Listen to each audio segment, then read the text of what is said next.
Hello' friends, welcome back to my YouTube channel. মই অনুৰাগ শৰ্মা আপোনালোক সকলোকে পুনৰবাৰ স্বাগতম জনাইছোঁ মোৰ ইউটিউব চেনেলটোলৈ। আজি মই আপোনালোকৰ সন্মুখত এটা নতুন ভিডিঅ'লৈ উপস্থিত হৈছোঁ আৰু আজিৰ ভিডিঅ'টোত মই আপোনালোকৰ সৈতে শ্বেয়াৰ কৰিম অসম লোক সেৱা আয়োগ আছাম পাব্লিক ছাৰ্ভিচ কমিশ্যন APSCৰ কেইটামান ইম্পৰ্টেণ্ট নটিফিকেশ্যন আৰু লগতে কেইটামান ইম্পৰ্টেণ্ট নিউজো হয় APSC related. So' first of all latest notification আৰু অন্যান্য নিউজসমূহ গম পোৱাৰ আগতে বা নতুন কিবা আছে নেকি আপডেটছ সেইখিনি গম পোৱাৰ আগতে মই আপোনালোকক এটা কথা কৈ দিছোঁ। APSCৰ ৰিচেণ্টলি চেয়াৰমেন চেঞ্জ হৈছে। চ' APSCৰ ৰিচেণ্টলি চেয়াৰমেন চেঞ্জ হৈছে। এতিয়া বৰ্তমান আছাম গভৰ্ণমেণ্টে দেৱৰাজ উপাধ্যায়ক নতুন চেয়াৰমেন হিচাপে এপইণ্ট কৰিছে APSCৰ। চ' ইয়াতে দেখিছে the Assam government appointed retired IPS Devraj Upadhyay as the chairman of the Assam public service commission today. ঠিক আছে। চ' দেৱৰাজ উপাধ্যায়ক জানুৱাৰী 9 তাৰিখে জানুৱাৰী 9 তাৰিখৰ নিউজ হয়, কিন্তু এদিন দুদিন আগতেই তেওঁক এপইণ্ট কৰিলে। So' retired IPS officer actually Devraj Upadhyay Assam police service APS কেডাৰৰ অফিচাৰ আছিলে, পাছত নমিনেটেড IPS পাই পেলাই IGP হৈ পেলাই ৰিটায়াৰ হৈছে।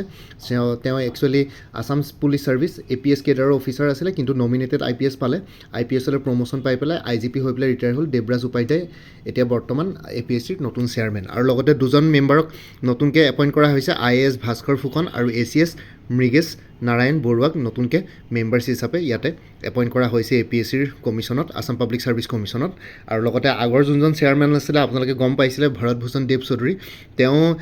আছাম চিভিল ছাৰ্ভিচ কেডাৰৰ অফিচাৰ আছিলে 1992 বেটছৰ। তাৰপিছত নমিনেটেড IAS পালে, ইণ্ডিয়ান এডমিনিষ্ট্ৰেটিভ ছাৰ্ভিচলৈ নমিনেশ্যন বা প্ৰমোশ্যন পাইছিলে। তাৰপিছত তেওঁ APSCৰ চেয়াৰমেন হৈছিলে। তাৰপিছত এতিয়া বৰ্তমান APSCৰ চেয়াৰমেন হিচাপে তেওঁ ৰিটায়াৰ্ড হ'ল। এতিয়া বৰ্তমান এতিয়া বৰ্তমান দেৱৰাজ উপাধ্যায়ক নতুন চেয়াৰমেন হিচাপে APSCয়ে নিযুক্তি দিছে। আৰু লগতে কথাটো হ'ল যে দেৱৰাজ উপাধ্যায় যিহেতু নতুন চেয়াৰমেন চেঞ্জ হৈছে, সেইটো কাৰণে অকণমান হয়তো ইফাল সিফাল হৈছে বস্তুবোৰ, যোনটো স্কেডুলত যাবলগীয়া আছিলে। চ' সেইটো সেইখিনিৰ পৰা অকণমান হয়তো ডিলে হৈছে বস্তুবোৰ। চ' নতুনকৈ এতিয়া যিহেতু চেয়াৰমেন এপইণ্ট হ'ল, এতিয়া বস্তুবোৰ সোনকালে হ'ব আৰু নতুনকৈ মেম্বাৰ দুজনো এড হ'ল। মই ক'লোৱেই IAS ভাস্কৰ ফুকন আৰু ACS মৃগেশ নাৰায়ণ বৰুৱা নতুনকৈ এপইণ্ট কৰিছে মেম্বাৰ হিচাপে। বাকী এইটোতো হৈ গ'ল। এতিয়া বৰ্তমান আমি আজিৰ নটিফিকেশ্যনটোলৈ যাওঁ, কি আছে APSCৰ লেটেষ্ট আপডেটছবিলাকত। চ' ইয়াতে আমি চাইছোঁ লেটেষ্ট আপডেটছবিলাকত আছে ৰিচাৰ্চ এছিষ্টেণ্ট, যোনটো ফাইনেন্স ডিপাৰ্টমেণ্টৰ আণ্ডাৰত আছিলে, ইকনমিক এফেয়াৰ্ছ ডিপাৰ্টমেণ্টৰ, তাৰে স্ক্ৰিনিং টেষ্টৰ ৰিজাল্ট ডিক্লেয়াৰ কৰিলে। চ' আপোনালোকে যদি ইয়াতে চাই, ইয়াতে আছেই গোটেই বস্তুটো ৰিচাৰ্চ এছিষ্টেণ্টৰ। চ' এইটো হৈ গ'ল নটিফিকেশ্যন। চ' ইয়াতে আপোনালোকে দেখিছে, ইয়াতে 7 জানুৱাৰীত ৰিচাৰ্চ এছিষ্টেণ্টৰ স্ক্ৰিনিং টেষ্টৰ ৰিজাল্ট ডিক্লেয়াৰ কৰিলে। আৰু এইখিনি ৰোল নাম্বাৰ 25জন মানৰ নাম আছে, ইয়াতে ৰোল নাম্বাৰ আছে। এইখিনি ৰোল নাম্বাৰে ইণ্টাৰভিউ দিবৰ কাৰণে শ্বৰ্ট লিষ্টেড হৈছে। আৰু যিহেতু পষ্ট বহুত কম আছিলে, আৰু এই 25জন কেণ্ডিডেটছে ইণ্টাৰভিউ দিবৰ কাৰণে শ্বৰ্ট লিষ্টেড হৈছে। বাকী ইণ্টাৰভিউ স্কেডুল এতিয়ালৈকে কৰা নাই, অফিচিয়েলি ডেট ফিক্স কৰা নাই। চ' নটিফাই শ্বৰ্টলি কৰিব আৰু APSCৰ ফালৰ পৰা আপোনালোকে APSCৰ ৱেবছাইটত পাই যাব। এইখিনি যিসকলে ৰিচাৰ্চ এছিষ্টেণ্ট ফাইনেন্স ডিপাৰ্টমেণ্টৰ পৰীক্ষা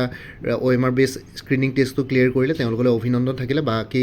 ইণ্টাৰভিউৰ কাৰণে অল দি বেষ্ট থাকিলে। বাকী যিসকলে নাপালে তেওঁলোকেও নিৰাশা হ'ব নালাগে, এনেকুৱা ধৰণৰ কম্পিটিটিভ এক্সামছ আহি থাকিব। চ' আপোনালোকে এক্সামছবোৰ দি থাকক, কোনোবা নহয় কোনোবা এটা এক্সামত লাগি যাব। বাকী ইয়াৰ পিছৰ নটিফিকেশ্যনটো হ'ল, এবাৰ চাই লৈছোঁ।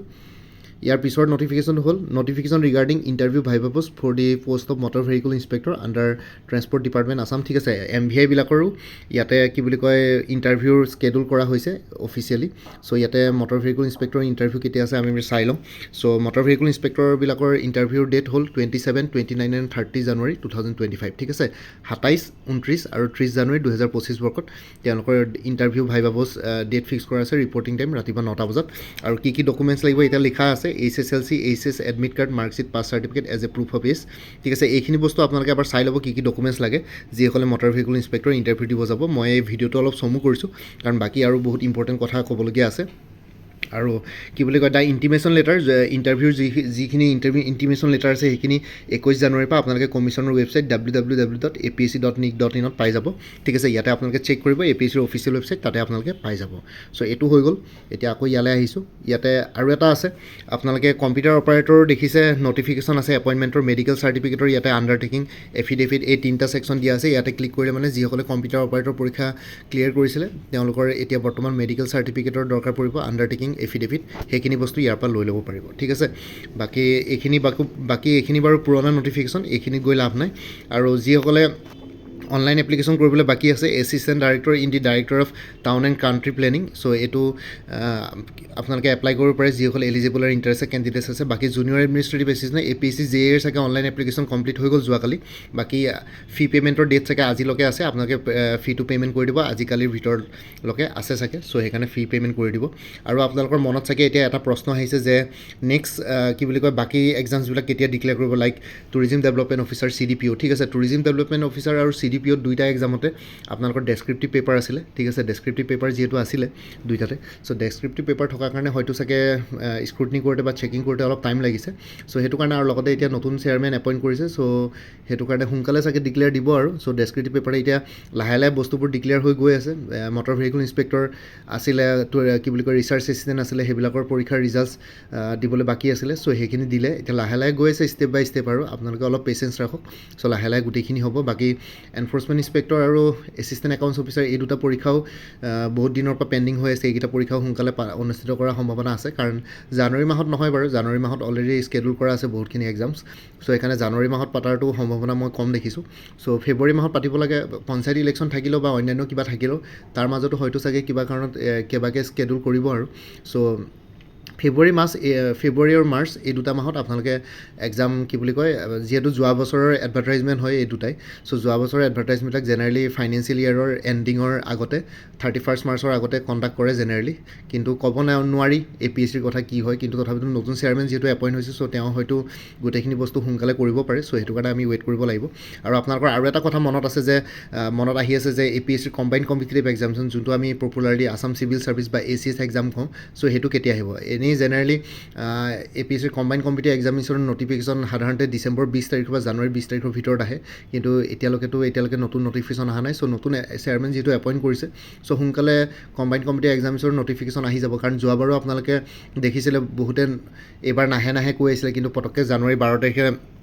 এডভাৰটাইজমেণ্ট ৰিলিজ কৰিছিলে 235টা পোষ্টৰ এগেইনষ্টে ঠিক আছে চ' তেনেকৈ পটককৈ ছাৰপ্ৰাইজিংলি তেনেকৈ নটিফিকেশ্যন ৰিলিজ কৰি দিব এতিয়া এইখিনি বস্তু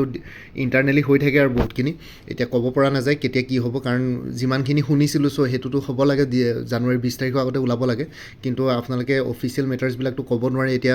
মুখেৰে কোনোবাই কিবা এটা ক'ব তাতে ডিপাৰ্টমেণ্টত কাম কৰা মানুহৰ যিসকলে তাতে কৰ্মৰত হয় তাৰ পৰাই মই হোম এণ্ড পাৰ্চনেল ডিপাৰ্টমেণ্ট বা APSCৰ ফালৰ পৰা কিবা কিবি ইনফৰ্মেশ্যন শুনি থাকোঁ কিন্তু তেওঁলোকৰ কথা মতেতো নহয় চেয়াৰমেন বা যোনটো হায়াৰ লেভেল কমিশ্যন আছে TRX এডমিনিষ্ট্ৰেটিভ যোনবিলাক কমিশ্যন আছে সেইখিনিয়ে গোটেইখিনি বস্তু কৰে হায়াৰ এডমিনিষ্ট্ৰেশ্যনে চ' সেইটো কাৰণে তেওঁলোকে তলৰ মানুহখিনিৰ লগত কানেকশ্যন থাকিলেও তেওঁলোকে কিবা এটা কয় কিন্তু হ'লেও কেতিয়াবা মিলে বস্তুটো কেতিয়াবা হয়তো নিমিলে কাৰণ ওপৰৰ লেভেল হায়াৰ এডমিনিষ্ট্ৰেশ্যনৰ ডিচিশ্যন মতে হয় চ' সেইটো কাৰণে আপোনালোকে অলপ পেচেঞ্চ ৰাখক চ' এতিয়া কেতিয়া এক্সাম হ'ব কি কথা সেইখিনি বেছি কুৱেশ্যন পুট নকৰি পেলাই নিজৰ কি বোলে প্ৰিপেৰেশ্যন কৰি থাকক মই এটা কথা গম পাইছোঁ যে এক্সামৰ ডেটটো স্কেডুলটো যদি গম পায় আগতে তেতিয়াহ'লে প্ৰিপেৰেশ্যন কৰাত অকণমান পেজটো বাঢ়ে বা প্ৰিপেৰেশ্যন কৰাত অকণমান মন বাঢ়ে কিন্তু এক্সামৰ ডেট ছেট নাপালে ধৰা এটা এইমলেছ হৈ থাকে বস্তুখিনি তথাপিতো এতিয়া উপায়টো নাই কাৰণ অফিচিয়েলি নটিফিকেশ্যন ঘপককৈ আহি যাব ঘপককৈ এক্সাম কণ্ডাক্ট কৰি দিব কাৰণ যিহেতু অলৰেডি এনফৰ্চমেণ্ট ইনস্পেক্টৰে হওক বা কি বুলি কয় এছিষ্টেণ্ট একাউণ্টছ অফিচাৰ APDCL AGCLৰ অলৰেডি বহুত আগতেই অনলাইন এপ্লিকেশ্যন হৈ গৈছিলে কাৰণ ছাফিচিয়েণ্ট টাইম দিছে কেণ্ডিডেটসকলক চ'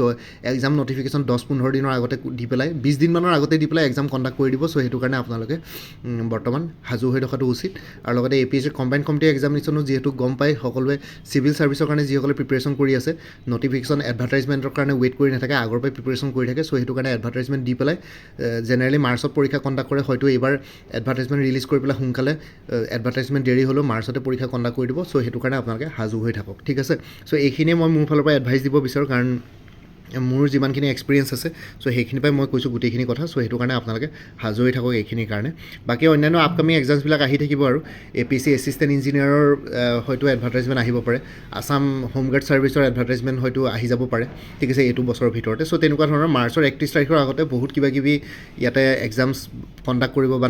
এডভাৰটাইজমেণ্ট ওলাব চ' সেইটো কাৰণে ফাইনেন্সিয়েল ইয়েৰ এটাৰ এণ্ডিঙৰ আগতে কিবাকিবি বহুত হৈ থাকিব চ' এতিয়া আপোনালোকে জানুৱাৰী ফেব্ৰুৱাৰী মাৰ্চ এই 3টা মাহ অকণমান ধৈৰ্য ধৰক এতিয়া বৰ্তমান বহুতখিনি এক্টিভিটিছ আপোনালোকে দেখিব ঠিক আছে আৰু বাকী কথাটো হ'ল যে আপোনালোকে যদি আপকামিং এক্সামছবিলাকৰ কাৰণে প্ৰিপেৰেশ্যন কৰি আছে তেতিয়াহ'লে কোৰ্চেছ এভেইলেবল আছে আৰু আগতে মোৰ পৰা কোনোবাই যদি কিবা কোৰ্চ লৈ থৈছিলে এবাৰ জনাই দিব তেতিয়া আগৰ কোৰ্চৰ মেটেৰিয়েলছখিনি বাদ দি যোনখিনি এডিশ্যনেল মেটেৰিয়েলছ লাগিব সেইখিনি ল'লে হ'ল তেতিয়া অলপ প্ৰাইচটো কমি যাব আৰু গম পায় কাৰণ APSC হওক বা আসাম গভৰ্ণমেণ্টে হওক অলমষ্ট